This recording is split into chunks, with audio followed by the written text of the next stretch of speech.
Hi to everyone, good morning. Andito ang Tita Nora. So gumawa ako ng pagawa sa akin ng anak ko ng chino pants. Ayan siya. Hindi ko pa nalalagyan ng waistband kasi may shape ang waistband yan. So yung tela binili niya sa online.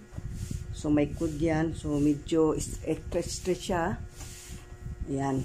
So chino pants ito. Kung paano ko i-share ko sa inyo kung paano pagawa ng pattern. So let's start.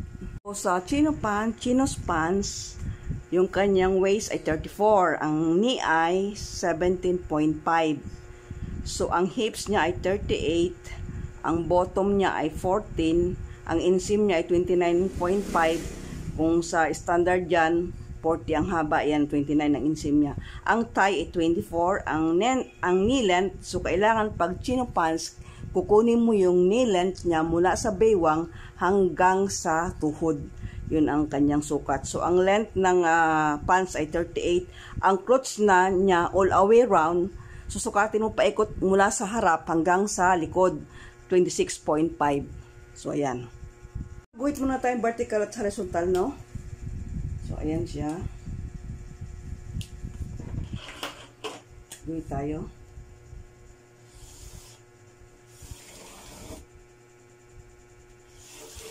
So, ito yung point X. So, ang next natin gagawin ay kunin natin ang length ng pantalon. So, ang length niya ay 38. So, minus 1.5 yung kanyang waistband. So, susukat tayo ng 38. Ayan, 38. So, ganun din doon. 38. Yan. So, atin siyang guhitan. Yan. And then, kasama yung kanyang with allowance na 1.5 or 2 inches. So, mag 2 inches tayo ng kasi ang chino pants ay medyo malaki ang tupi. Ayan. So, ayan siya. Dito, bawas tayo ng 1/2 inch. 1/2 inch. Ayan. And then, mula dito, ito yung waistline niya. I-divide natin sa 4 ang 34. So, 17. So, 8.5. So, sukat tayo ng 8.5. Mula dun sa binawas nating 1/2 inch. So, 8.5. 8.5 plus 1/2 inch na allowance. So, magiging 9. 9. So, babawas ka dito sa yung ginawa mong guhit na yun. Babawas ka ng 1/2 inch mula dyan. Susukat ka ng kalahatin, 1/4 ng iyong waistline plus 1/2 inch na allowance. Yan yung sukat niya. And then, bababa ka dito ng 1 inch.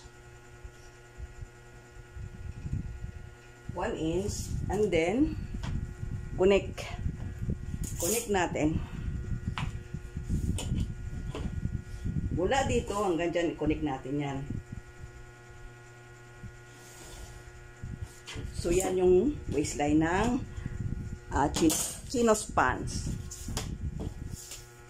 And then, paano natin makuha ang crotch?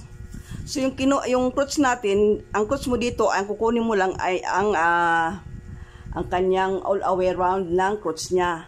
So, ang pag chinos pants, kailangan hapit.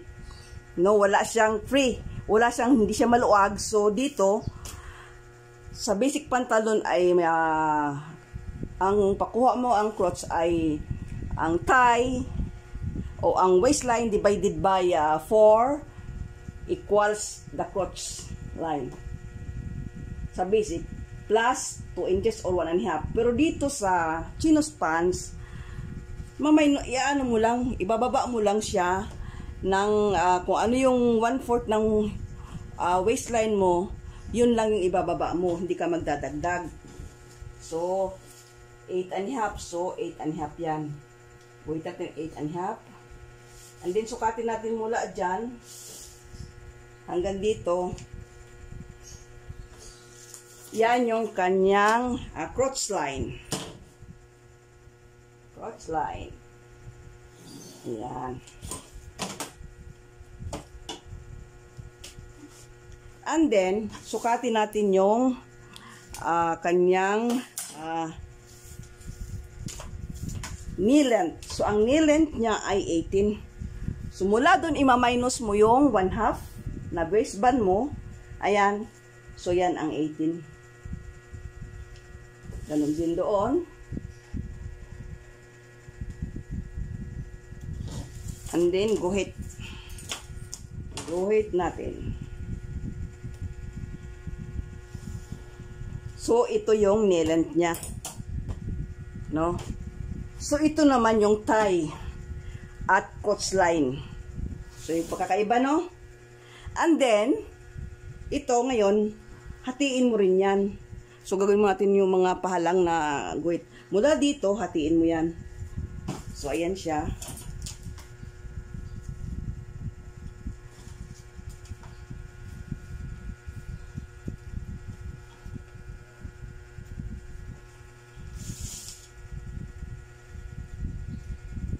And then, guhit. Hindi ito knee length, ha? Hindi ito knee. Kundi, pag-itan ng knee at saka ng bottom. So, ito yung knee. Knee. Ito yung knee. Next po ay sukat tayo pataas ng 2 inches. And then, from that 2 inches, lagyan natin ng turdok dyan. And then, yung ating hips ay 38. So, i-divide sa 4, 9.5. So, ayan siya. And then, lagyan na natin ng 40.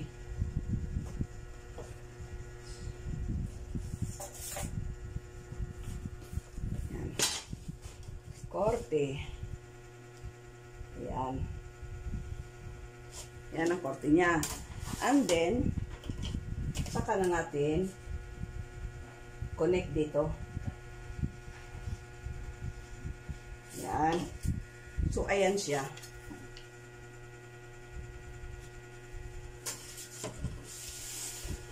Yan yung crotch niya. Diba? So, next, kukunin natin ngayon yung center line niya. Sukatin natin ang center line. So, ayan.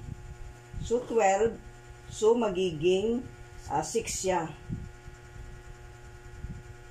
Ngayon, yung 6 na yan, iurong mo ng 1 inch. So, ito yung center line niya, magiging 5. 5. So, 5. Yan, din 5 din dito. So, ibang-iba siya kaysa pantalon na basic. No? So, ito ay ginawa ko ito. And then, pinaano ko sa anak ko para maibagi ko sa inyo. Ayan. Ito yung kanyang center line. Yan ang center line niya ngayon. So, ang sukat ng kanyang knee, all away round ng knee niya, ay 17.5. 17.5. So, ayan siya. Ayan. 17.5. So, ito yung 8 3/4. 8 3/4 ang kanyang knee. So, ito ay ayan siya. 4 and 3/8. 4 and 3/8. Ayan siya. Yan ang knee niya. So, ang bottom niya,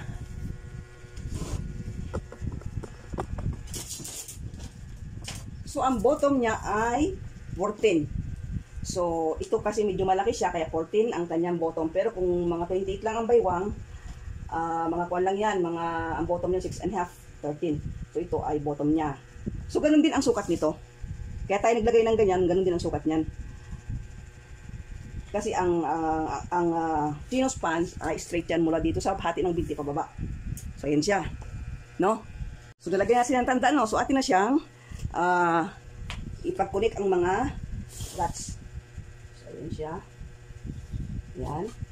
And then, yan. Katapos, and then dito din,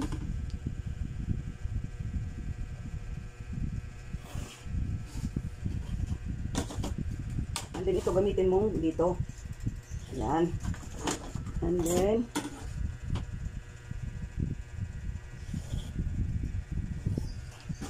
ayan siya. Tapos ito, mula dito, ayan, mula dito, sukat ka ng 7. And then saka ka doon mag-shape ng, kahit tuwid lang siya. Ayan. Hanggang dito lang siya. So, ayan siya. Para hindi nakatilos yung iyong, nakapoint yung iyong, ano. So, ayan na siya. So, ito naman, idiretso mo lang. Idiretso naman siya.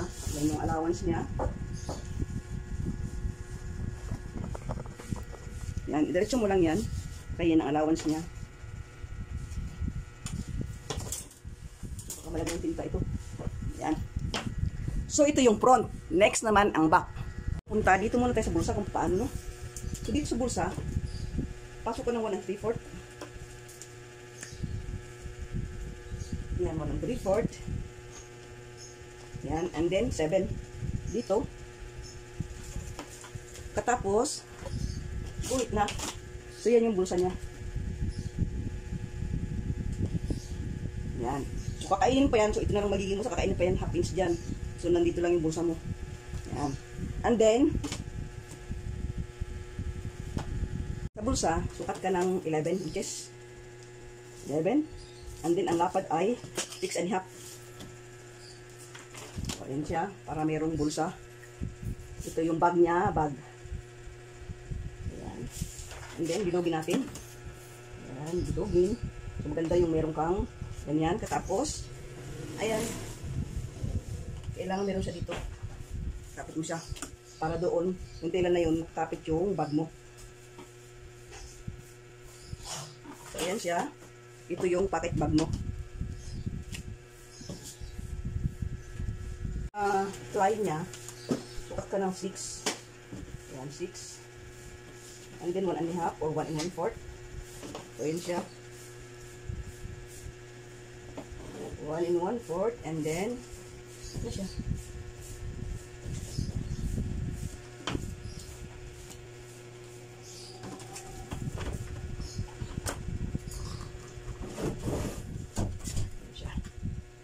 Maganda kung meron mo talaga kayong ayan.